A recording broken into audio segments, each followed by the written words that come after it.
Salut à tous et bienvenue pour ce 4e numéro des Fiches de Rémi. Vous étiez plus de 4500 personnes, c'est beaucoup pour le dernier numéro sur Elon Musk et merci en tout cas infiniment. Tout de suite direction la communauté des pick-up artistes, les artistes de la drague avec l'auteur américain Neil Strauss et son livre The Game. Et sans plus attendre, allez c'est parti, extrait. Neil Strauss.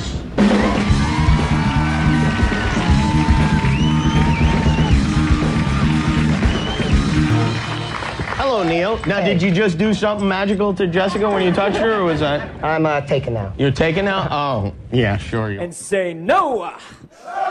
You will not control me. No! You will not take my soul. No!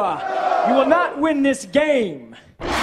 Alors ce game collection française, Diable Vauvert, 567 pages, itinéraire donc d'un homme et inspiré d'une histoire vraie. On part donc à la rencontre d'un homme en physique un peu ingrat, un peu asexué qui va en 2 ans se transformer d'un serial loser en serial séducteur redoutable. On vit donc son infiltration dans la communauté des pick-up artistes et qui est pas sans rappeler un petit peu la communauté du Fight Club de Brad Pitt à l'époque. Alors en fermant la 4e page de couverture de ce livre, j'ai retenu 4 grands points. La première, une révolution puisque Neil Strauss y va pour faire un article et puis finalement au bout de 2 ans il se rend compte qu'il y a encore dedans, donc on comprend que Neil Strauss est devenu complètement accro, junkie à la drague et à la séduction, et puis surtout il va prendre une chose importante, son statut d'AFC. Comprenez Average Free Champ, une sorte de mot anglo-saxon qui signifie mec frustré de base et qui apprend que, comme 90% des hommes, que beaucoup d'hommes pensent que la séduction et le sexe sont quelque chose d'un peu d'inné, une sorte de dû, et qu'en fait c'est complètement tout l'inverse, que c'est celui qui aura le plus bossé sur lui-même, qui aura fait un travail un peu d'élucidation de sa personnalité, qui va finalement avoir le plus de succès auprès des femmes. Et pour Neil Strauss c'est un grand choc parce que c'est quelqu'un qui n'a pas forcément un physique avantageux. Il va comprendre qu'en travaillant sur lui-même, eh bien, il va pouvoir optimiser un petit peu sa personnalité, son charisme et son envergure auprès des femmes.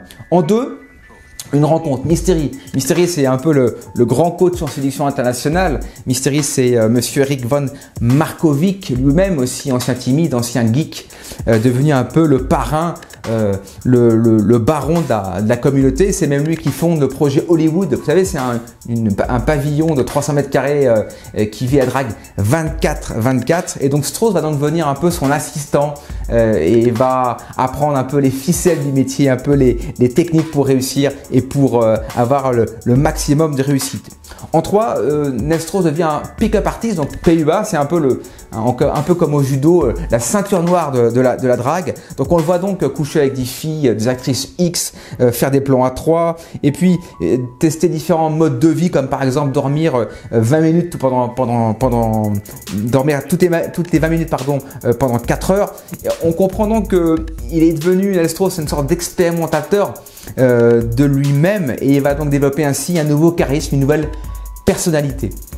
Et puis en 4, il y a une communauté forcément. Alors la communauté, c'est des mecs reliés sur internet, souvent des mecs un peu sensibles, timides et qui essaient un petit peu de se rattraper par rapport à un passé qui a été difficile. Ils parlent, ils utilisent des mots-clés un peu bizarres comme NC, donc name close, prendre le numéro de téléphone, ou FC, c'est fuck close, faire l'amour, ou FZ, ça vous le connaissez, tomber dans la friend zone, donc c'était la pire case dans laquelle il ne faut pas tomber. Voilà, donc on revit un peu cette communauté à l'époque avec des noms comme Tyler Durden, David X, Devin DeAngelo, qui étaient un peu les piliers de la communauté entre histoire de filles, d'argent, bref. Une communauté un peu rock'n'roll, mais qui en fait en tout cas tout son charme. Et puis, pour terminer là-dessus, une citation que j'aime beaucoup de Neil Strauss parce qu'elle est pleine d'enseignements. Neil Strauss disait: l'apprentissage de la séduction ne doit être qu'un passage dans votre vie et nullement un mode de vie. Ne vous concentrez pas sur les filles, mais concentrez-vous sur vous. Voilà un peu la morale de l'histoire. Sachez également qu'en 2017, normalement, il doit y avoir un film réalisé sur les pick-up artistes avec James Franco et on l'attend toujours. Voilà un petit peu ce que je pourrais donc vous dire sur les pick-up artists, The Game. Sachez également aussi que la communauté maintenant est internationale et qu'on retrouve beaucoup en France de coachs en séduction, de forums et autres sites internet. Pour terminer, je voulais vous dire aussi un peu aussi la vérité, puisque j'ai moi-même été dans ce milieu pendant pas mal d'années, j'ai même été coach, donc forcément j'ai un regard assez bienveillant par rapport à ce milieu, et c'est vrai que sincèrement, en tout cas, j'en garderai un excellent souvenir. La semaine prochaine, on ira voir monsieur Alexandre Cormon, confidence d'un love coach, et son livre c'est les vrais secrets pour être heureux en amour, parce que je reçois de plus en plus de bouquins chez moi, et je lui ai promis à Alexandre que je ferai son émission sur son bouquin, et on reste en tout cas dans le même domaine. Voilà, merci à tous, je vous embrasse, et je vous dis à 15 jours pour le livre sur Alexandre Cormon. Voilà, merci à tous, et n'hésitez pas à liker la vidéo, la partager comme vous le faites régulièrement, ça me fait très plaisir. À bientôt, salut.